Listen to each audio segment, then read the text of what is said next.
Hi everybody, today we are going to be talking about imposter syndrome. So you're here with Karen and Angela, and we're going to spend a few minutes today just discussing what we think about imposter syndrome.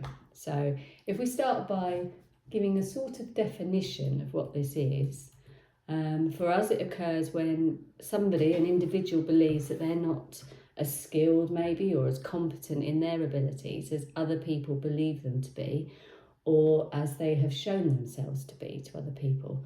So basically your own version of you doesn't live up to others' versions of you. That's sort of how we're going along with this today. And some of those signs that you may be feeling imposter syndrome could be things like experiencing persistent internal or psychological fear of being exposed as or discovered to be a fraud. You might experience high levels of doubt or inadequacy in what you're doing, feeling uncomfortable with praise, so playing down your strengths, maybe not being able to accept good feedback, putting success down to luck or to good timing, or even to the work of others. So thinking that it's nothing to do with you, but it's just to do with other people. But despite that, still managing to make or take any mistakes as your own. So regardless of whether someone else is responsible, you think that all those mistakes are down to you, and it leads you to believe that any praise that you might get isn't deserved. Yeah, and that's really painful, isn't it? That whole double-edged thing, really, about owning all of your mistakes and not owning any of your credits. That's a really difficult place to be. Yeah, very difficult, yeah.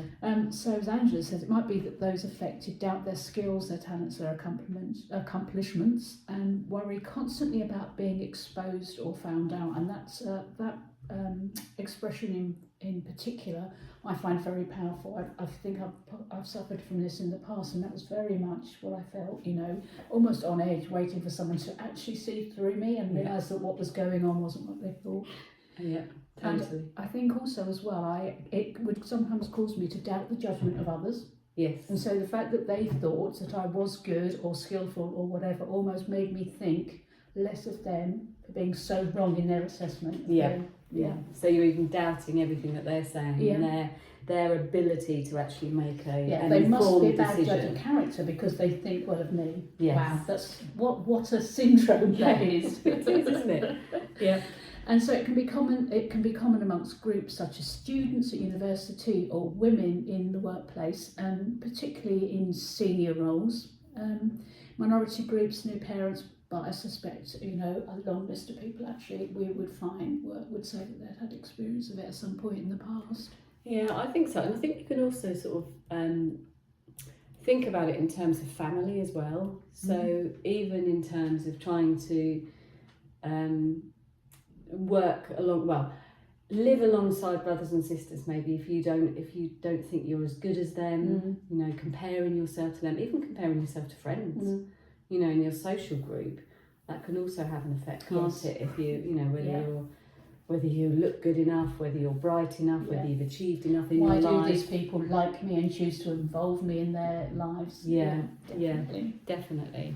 And so we were sort of thinking about this and about whether there's any evidence around what sort of thing can cause you to feel imposter syndrome. Yeah.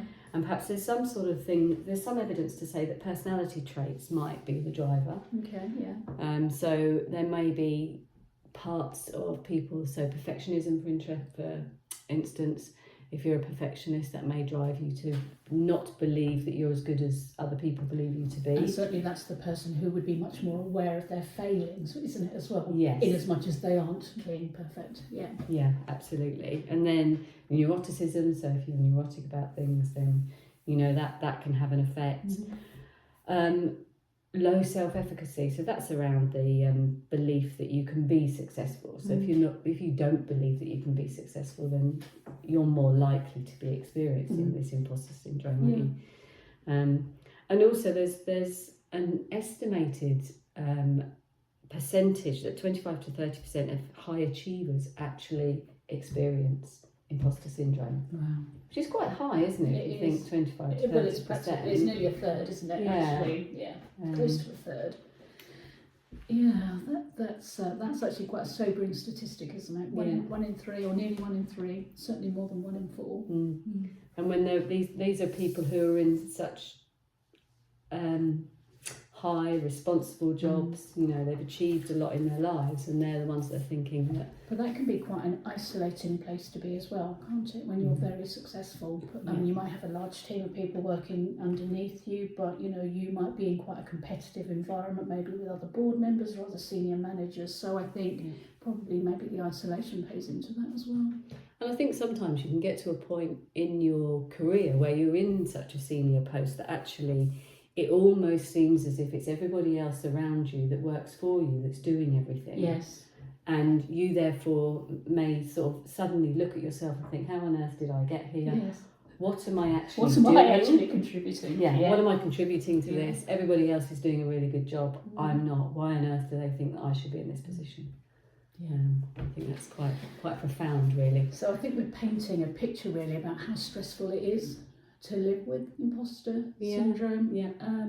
Constantly being alert to signs of exposure, worrying and sometimes dreaming about situations and losses that they may experience when they are exposed in their mind. That's right. In terms of their job, their personal relationships, their friendships, and all the things that we've been discussing already. So the stress can build, and obviously that then sometimes can lead to other issues as well. And I mentioned dreaming, but it may affect sleep more broadly.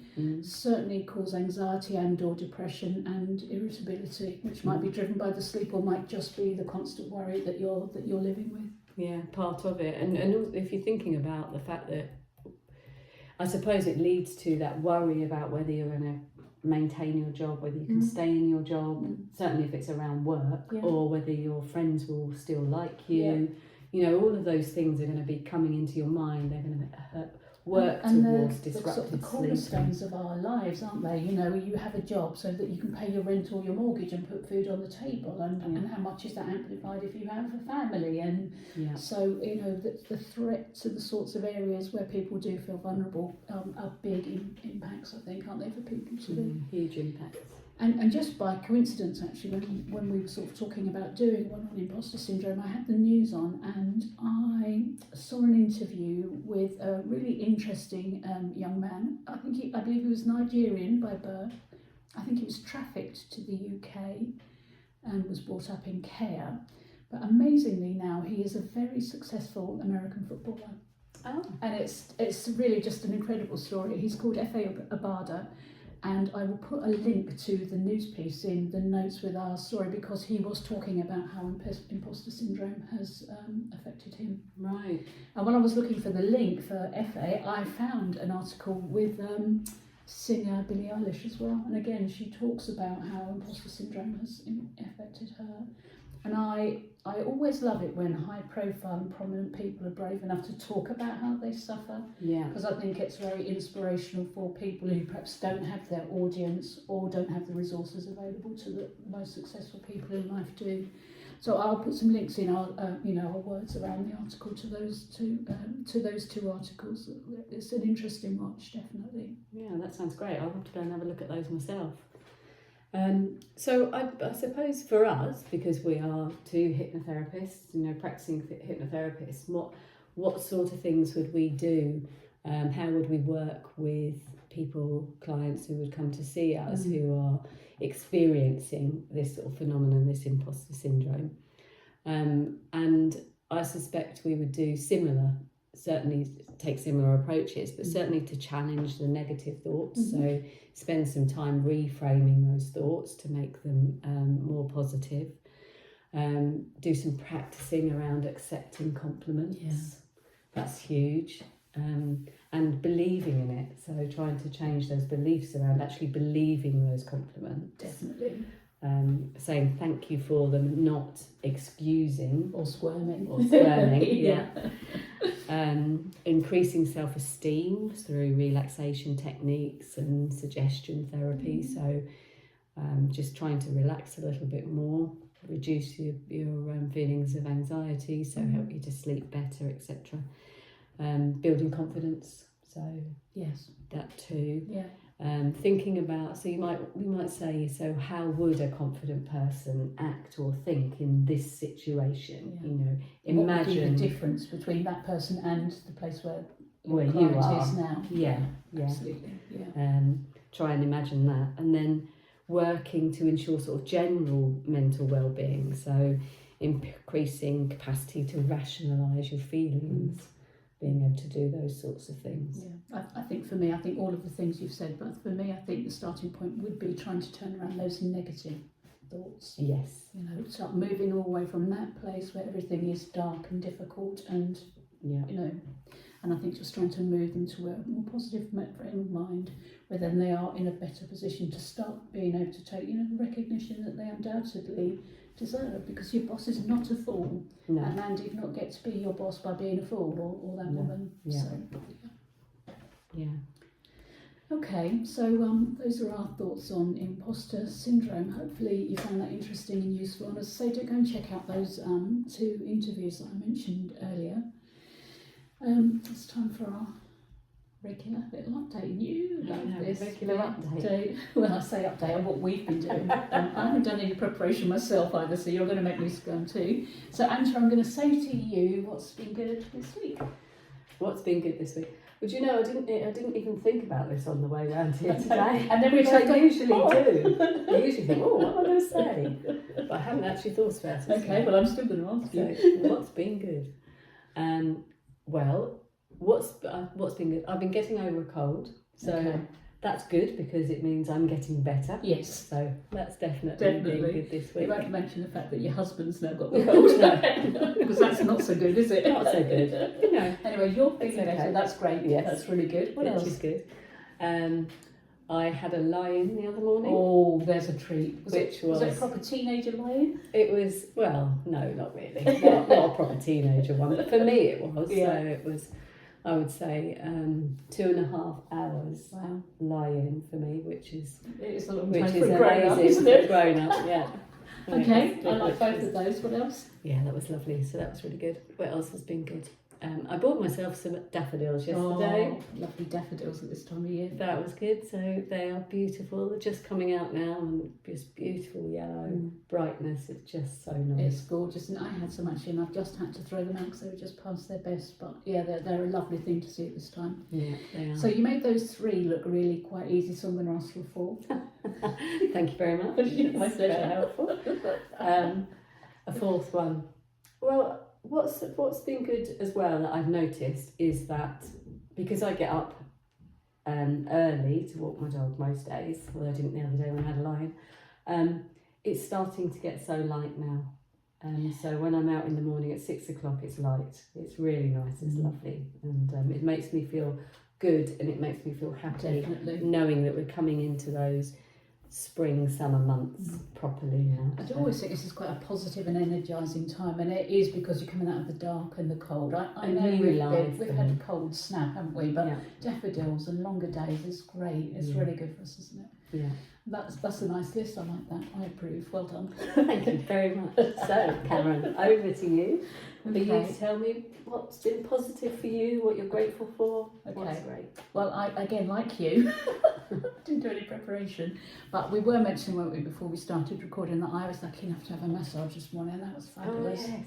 And it wasn't a very hard massage, but it was firm. And you know when they almost make you do squirming things, they're hitting spots. Yeah. I know you can't necessarily see this, so I realise it's audio, not visual. However, But I Cameron am is sat here squirming at the swearing. moment. Yeah. So that was lovely. I really enjoyed that, and she was great pressure and really great technique. So I did really enjoy that. That was lovely this morning. Yeah, so that was good. What else? Oh, okay. What else? Oh, I've had a plan to start renovating my therapy room. We were just talking about this as well, We weren't were, before yeah. recording. So, and I'm actually going to have a go at building something myself because I know exactly what I want and I can't find it to buy. So I feel quite energised about that actually, and I might get back online later on and start doing some shopping. So that's good, isn't it? And it looks great, and I'm really looking forward to seeing it once you've done it. Yeah, hopefully. Fingers crossed, eh? Well, I might see you mid-flow. Yes. So that'll be Or interesting. stuck behind it or something. I don't know. All sorts of things could go wrong. And I can be quite practical. So so I'm quite excited about that, and it's give my my therapy room slightly new look as well. So that'll be good. Brilliant. Yeah. And one more thing. Oh, okay. So that's today. Let's try and think of something from yesterday or the day before. Oh, silly me! I'm going on holiday a week on Sunday. Why am I even talking about anything else? I'm going to Malta with my lovely friend Elaine, and that will be really nice. Oh, that will I be feel nice. ready for a break. Will it be warm? Is it? What's I'm not the sure weather how like? warm. I think it'll probably be warmer than here, and for me that's great actually. I'm not sure how warm. I think Elaine has probably researched that. She's a proper sun lover, but I think it would just be nice to be able to wear summer clothes. Yeah. And be in a different environment. Yeah, and it's just different. Your head's in a different place, isn't it, when you're away? So I'm really excited about that as well. Brilliant. Yeah. Sounds great. Good. I'm happy. So I think that's it for today. Okay, and we will be back soon, obviously, because we love doing this. And we've been talking about what we might cover next time, haven't we? We have, yeah. So we're thinking that we might work the next podcast around stress and anxiety, but around financial stress and anxiety. yeah, anxiety in itself is a huge subject, and it can be triggered by many different scenarios, and it can manifest itself in many different ways as well. So, like a lot of people have been struggling with financial worry, haven't they, recently? So I do think that was a particularly good idea of yours, maybe to do something on that as well.